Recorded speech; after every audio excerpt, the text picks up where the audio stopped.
नमस्कार, मेरा नाम हिमांशु धवन। एजोस्पर्मिया माने कि नील स्पर्म काउंट, फैक्ट्स, ये सारी चीज़ें आज रखूँगा आपके सामने। फैक्ट्स क्या हैं कि नील स्पर्म काउंट से स्पर्म काउंट आ गए, वो ही फैक्ट्स जो बार बार हर बारी मैं रखता हूँ, जो मे बी शायद आपको ये समझ कभी आया नहीं कि आपको कभी किसी ने सीधा बोल दिया हो कि आप डोनर कर लीजिए या डोनर से आप करवा लीजिए। आप IUI गए हो या IVF गए हो तो वहाँ पर आपको सीधा स्ट्रेट फॉरवर्ड ये बोल दिया गया हो कि आपसे तो होगा ही नहीं, हम आपको डोनर प्रोवाइड करवा देंगे, डोनर से ही आपका चाइल्ड हो सकता है। देखो, मैं साफ बोलता हूँ, वो आपके पास है एक ऑप्शन, क्योंकि ज़रूरी नहीं है कि हम आपको जो इलाज दें में भी शायद हो जाए वो अचीव। बट देखो, कोशिश हर डॉक्टर की ये रहती है कि अपने पेशेंट को वो क्योर कर पाए। क्योर कैसे कर पाए? हर कोई डॉक्टर चाहता है, वो चाहे कोई सा भी डॉक्टर, उसको यही चाहिए कि उसके पेशेंट को आराम आना चाहिए। कोई भी डॉक्टर नहीं चाहेगा कि आपको आराम ना मिले। तो हम भी वही सोच के चलते हैं कि हम जब किसी को इलाज दे रहे हैं तो उसको आराम मिलना चाहिए। ये एक अपने माइंड में हम सोच के चलते हैं। हमको ये नहीं होता कि आपको आराम ही ना मिले, आपको उससे कुछ 1% का फ़ायदा ना हो।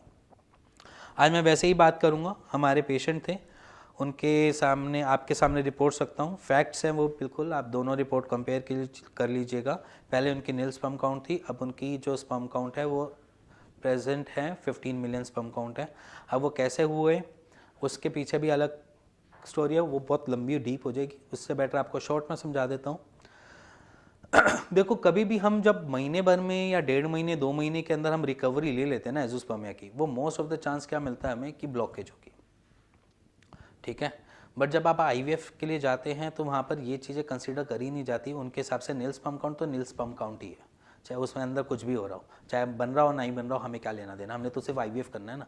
तो इस तरीके की फिलॉसफी चलती है, इस तरीके की थ्योरियाँ चलती हैं। तो उनके हिसाब से एक कंडीशन है एजोस्पर्मिया दी एंड।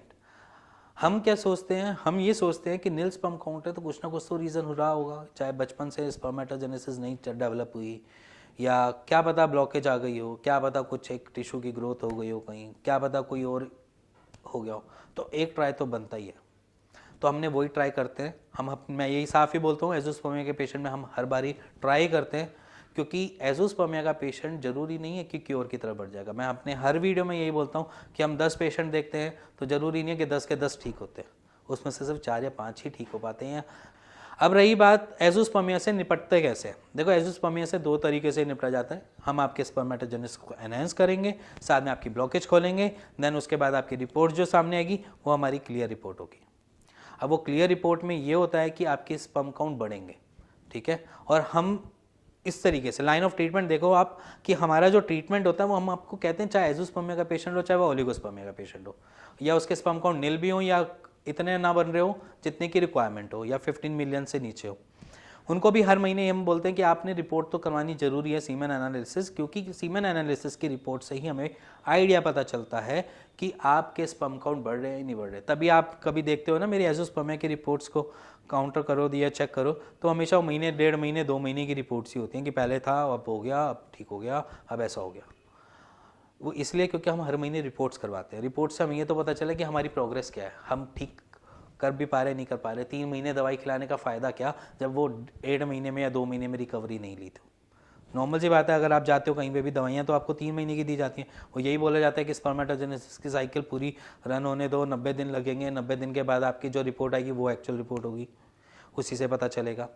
बट आप फिर भी करवाते रहो, क्योंकि हर 3 दिन में हमारे स्पर्म काउंट बनते हैं, और जहाँ पर बनते हैं तो वो समझ लो बढ़ते भी हैं। जब बनते हैं तो बढ़ेंगे भी ना, तो जब बढ़ेंगे तो पता चल जाएगा आपकी महीने भर की या 15 दिन की रिपोर्ट में भी, तो इससे फ़र्क नहीं पड़ता। तो आप चाहो तो जब कभी भी जाकर अपने किसी भी ट्रीटमेंट में, अगर आप कोई भी ट्रीटमेंट ले रहे हैं, चाहे आप होम्योपैथी ले रहे हैं, चाहे आप कोई सा भी ट्रीटमेंट ले रहे हैं, जाओ 15-20 दिन हुए, महीना हुआ, जाके रिपोर्ट करवा लो। अगर रिपोर्ट में आपको पॉजिटिव आ रहा हो तो बहुत अच्छी बात है, क्योंकि आराम मिलना अच्छी बात है। कि कोई सा भी ट्रीटमेंट ले रहे हो तो अच्छी बात है, कोई दिक्कत की बात नहीं।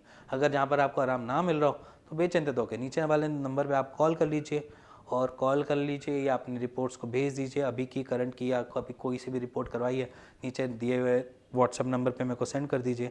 अगर आपको सॉल्यूशन समझ में आता है तो फिर आगे कंटिन्यू कीजिएगा। एक ये छोटा सा सॉल्यूशन उसके लिए, आपके लिए जो मैं काम करता हूँ वो आपको थोड़ा पसंद आता है, समझ आता है, तो please like share bell icon दबा दीजिएगा। Thank you and thank you very much. धन्यवाद।